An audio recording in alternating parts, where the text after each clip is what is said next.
Hero Governor of Tamil Nadu, Banwarilal Purohit,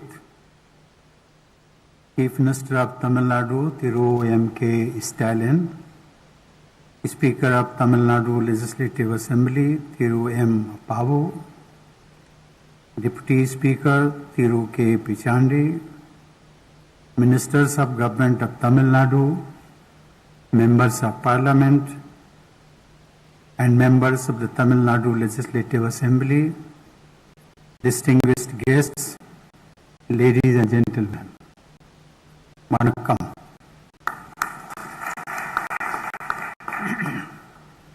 I would like to begin my address with a few words in Tamil. Let me make an attempt. இன்றைய வரலாற்றில் முக்கியத்துவம் வாய்ந்த கலைஞர் திரு மு. கருணாநிதி அவர்களின் ஒரு படத்தை திறந்து வைப்பதில் மிகுந்த மகிழ்ச்சி அடைகிறேன். உண்மையில் இது ஒரு முக்கியத்துவம் வாய்ந்த நாள். Ladies and gentlemen, it is indeed a momentous day. We are commemorating the centenary of the Madras Legislative Council as it was known then. August is an especially auspicious month in our national calendar as it marks the anniversary of our Independence Day too. In these years, the nation has made great progress on several fronts, and it was made possible by the joint work of people and the leaders of the country. The history of the Madras Legislative Council, as you know, dates back to 1861. An advisory body set up back then bloomed into a law-making assembly in 1921. Under colonial rule, there were, of course, many limitations and challenges on the functioning of such a body. Also, there were numerous separate constituencies based on caste, community, and other parameters. Still, even if partial, it was a move towards a responsible government. Democracy, in its modern form, was returning to the land where it was practiced centuries ago. It was a new beginning heralded by the people of the Madras Presidency, which included Tamil Nadu as well as parts of Kerala, Karnataka, Andhra Pradesh, Telangana, Odisha, and Lakshadweep. Dreams and aspirations of the people of these regions, shaped by the freedom movement, found an expression in the new Legislative Council. In the Justice Party, which won popular mandates in the initial phase, people had a platform to turn their dreams into reality. Ladies and gentlemen, the Legislative Council enacted many forward-looking legislations and also underwent many changes in its early decades. That spirit of democracy remains the guiding light of the state legislature. It would not be wrong to say that this legislature became the fountainhead of many progressive legislations which were subsequently replicated across the country to empower the weaker sections of society and strengthen our democracy. The Madras legislature had sown seeds of a fully representative democracy form of governance which were realized after independence. This legislature can rightly be credited with nurturing the roots of democracy by focusing on governance to uplift the poor and purge social evils. Politics and governance in the region evolved around positive and rational content that targeted the welfare of those living on the margins. Abolition of the Devdasi system, widow remarriage, midday meals in schools, and distribution of agricultural land to the landless were some of the revolutionary ideas that transformed the society. The concept of the welfare state has taken deep roots in this legislature, irrespective of who rules here.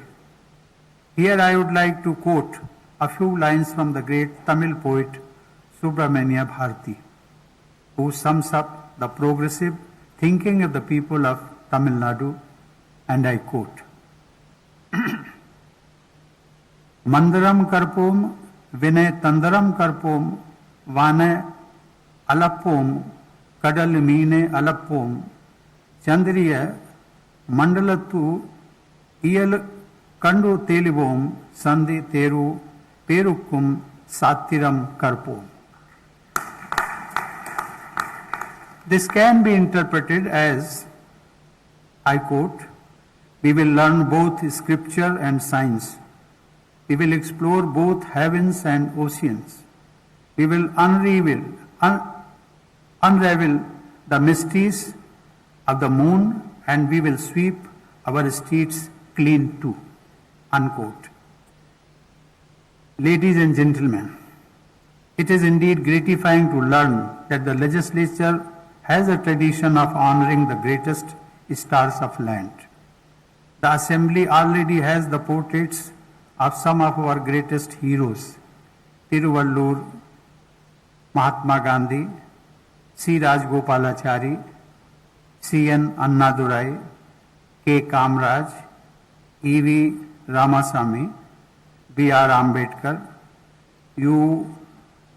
Muthuram Lingam Thevar, Muhammad Ismail Sahib, M. G. Ramchandran, J. Jaya Lalita, S. S. Ramasamy Padayachi, B. O. Chidambaram Pillai, P. Subramanian, and Omanthur P. Ramaswamy Reddyar. Now this Hall of Fame will also have the portrait of Thiru Karunanidhi, whose entire life was devoted to the people's cause in the state. When I came here, I was thinking about Chakrabarti Rajgopalachari, Gandhiji's conscience keeper and a titan among the freedom fighters. He was the first Indian occupant of the Rashtrapati Bhavan, and his presence graced this august house too.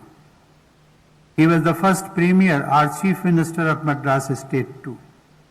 His successors too were exemplary political leaders.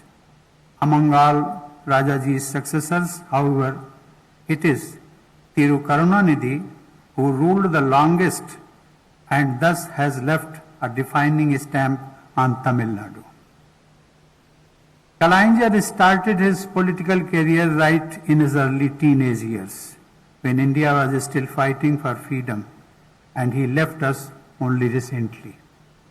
When, as a young boy, fired by ideas, he had started working for the downtrodden, India was in the shackles, exploited under foreign rule for long years, stricken by poverty and illiteracy. When he breathed his last, he must have been satisfied that this land and its people had made astounding progress and development on all fronts.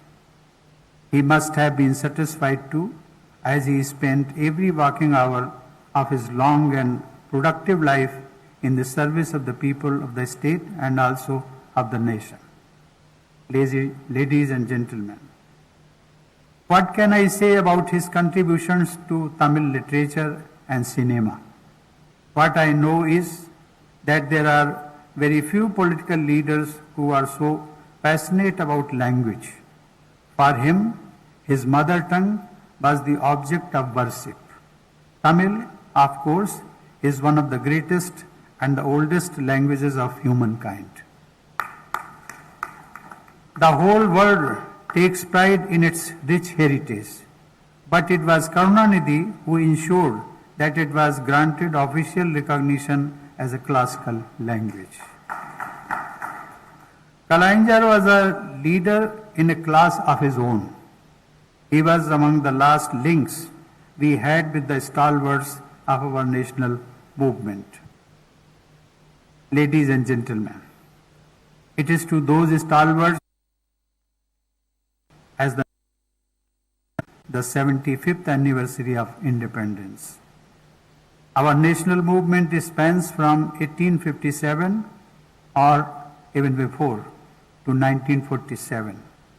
During these decades, there were radicals and revolutionaries. There were pacifists and constitutionalists. They had different methods and they had different visions.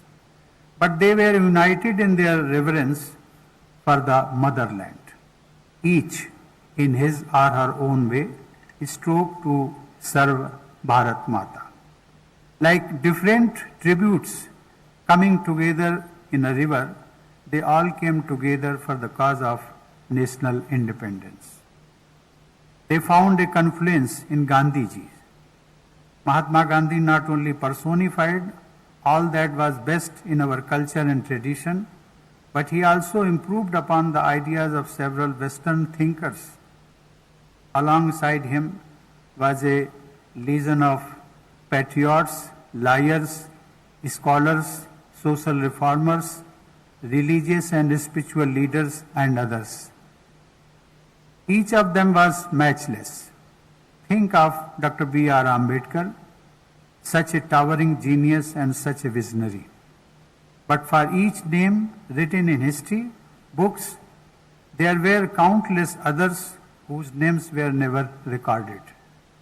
They sacrificed comforts, even careers, and sometimes their lives so that we could live in a free nation.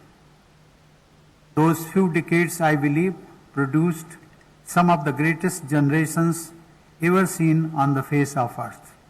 To them, this country will ever remain in debt. To them, the only tribute we can pay is to be continuously inspired by their lives and their ideals. They gave us the gift of freedom, but they also gave us responsibility. Their vision has been taking shape, but it is an ongoing process. Just as they each played their own part, we each have to play our part in taking the nation to new heights.